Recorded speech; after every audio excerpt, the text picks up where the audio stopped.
everybody, it's been a minute and I'm back with an update on the vintage F1 car. And so here you can see I have the very first finished, although I have some paint work to do, but finished first prototype that I'm going to be able to test. The only thing missing is the receiver and the wheel nuts at the back. So let me take you around the car. So first of all, you can see the body is fully assembled. I got my rear view mirrors, I have the head and helmet. I didn't paint the face yet. I have the windshield over there, which was a piece that I didn't show before. Maybe I just showed the mold. You can see a little bit of the rivet work over there.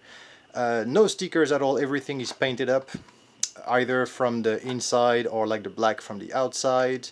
And then I put some like little grind and something. I want the car to look like it's been used, not like a show car. It's a race car for me. Here you go. I got a body post poking up in the front. I got my hood scoop that is cut opened, and you'll know why if you've been following the builds. And then if you go underneath the car, of course, you see the full length of the chassis. So you see what I was saying about having a little bit of scale detail with the transmission poking down over there at the bottom. And then I get my nice little diffuser at the back. So let's dive in and go and take a look inside the car. Oh ho ho! Alright, so this is all painted up. You can see I've got the beautiful V12 all painted up. I got the height adjuster painted. Of course, all these came in white originally. Same for the wheels. So now the wheels, I've painted it like a bit, you know, rough and scuffed. Just like they've been used, they've been scratched around. It's been racing. I want this car to look like a proper dirt bag driving around the track. So here you go, you can see the motor in all its glory now, and I have all the electronics with the exception of the receiver. And so let me take you around the car again. Okay, so front of the car, I'm using the Team Saxo F1 front end because of the adjustability here. I want to be able to have some pretty crazy camber if I want to. I want to have like the old time camber sticking out the wrong way around. But this I will play around once I have a chance to play on the track. I kept the original springs inside. I don't know if I'm gonna go with a stiffer spring or keep those. Then next I have my Power HD low profile servo that is mounted with the servo mount over there. Then below here you can see the ESC. I will probably have the gyro here and the receiver here, and so like I explained before, the hood scoop is cut out and the intake for the motor blows air actually all the way underneath, because the motor is completely hollow underneath, so all the air that goes through the scoop is going to actually blow down on the ESC. I didn't put the fan on the ESC, also you can see there would be enough space to put the fan. Then I have my low profile low center of gravity, shorty lipo over there that is mounted on the little suspension plate that's over there. And so this plate is mounted with the free mount over there. I have quite a few poles mounted here to stiffen the chassis. I didn't lock this for the T-plate yet. I can stiffen up the T-plate by locking this one to the battery mount. I mounted the battery at the back. Of course you can mount the battery in the front, or you can put a full length battery inside. There's all the options available. Plus you have plenty of space at the rear if you want to put the electronics. You could put your receiver or your ESC over there as well. This is a fairly large flat space that you have at the back that's mounted, you see, with the 2 bolts over here. I got my spacers there to give the back a little bit more width than I originally planned for. And yeah, just that. I changed the dampening tubes, the damper tubes by suspensions, just because the length of the car with the added weight of everything just made it a little bit too bendy for my taste. So now I have a nice stiff rear end, and the action the side action of the pod is really smooth and really stiff, so I think this is going to be pretty cool. I've put two different foams in the tires. I have slightly harder foams at the rear, which are the, I guess they are the touring foam from Tamiya, the gray foam, generic foam. I'm not sure what's the reference number for them, but that's the one I use on all my narrow tires for the other cars that use this style of tires. And for the fronts, I have opted for a softer one, just to see how it goes. I have no idea how the difference is going to be.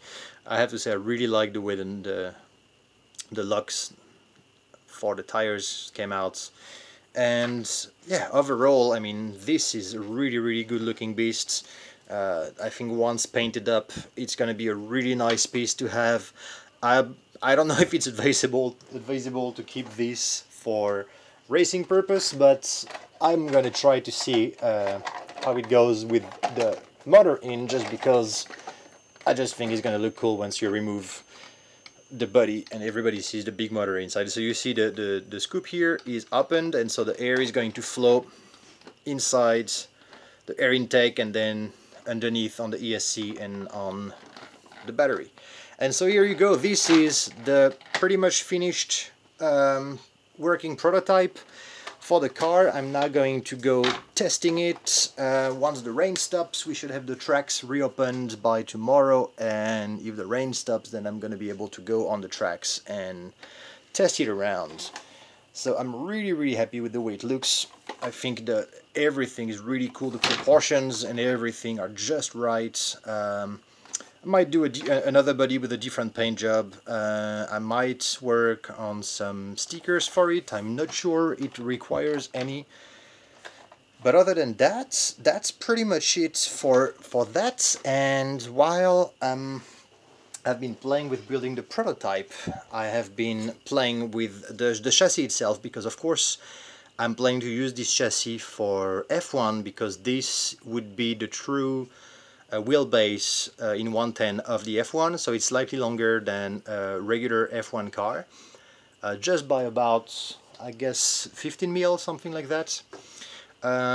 I'm waiting for parts. That I didn't order any of the parts for the F1 car, but I just wanted to see the fitment with the Tamiya front end. So of course any F1 front end you can fit inside, because it has the traditional slots over there and then the two mounting holes plus the useless hole in the middle. You see I've put on a mount. I think this might be a Protoform, I'm not sure, I've had that for ages. And so if you'd be running it with an F1 body, you would have just slightly more area at the back, but you could run traditional bodies on it without too much problem. The body would fit in the front here. Of course, this is a body I cut for my TRF 102, so all the holes are different. But I've shown some video with the body I'm planning to make for that chassis. But yeah, I think this is going to be a pretty interesting platform to build, just to build cars around. And to give you a last look at before and after, this is where the car came from, which is my F103 GT from Tamiya, that I had originally transformed into this classic car using a RJ Speed Sprinter body, which, from finding parts on the internet, I think that was fairly decent. Of course, it was not resembling really any car, but all the principles that I've reused now for the car are actually in it, and so the height adjustments, those rims and everything comes from this car and has now moved to this one. So I will be informing anyone who is interested in one fairly soon about the availability of this platform.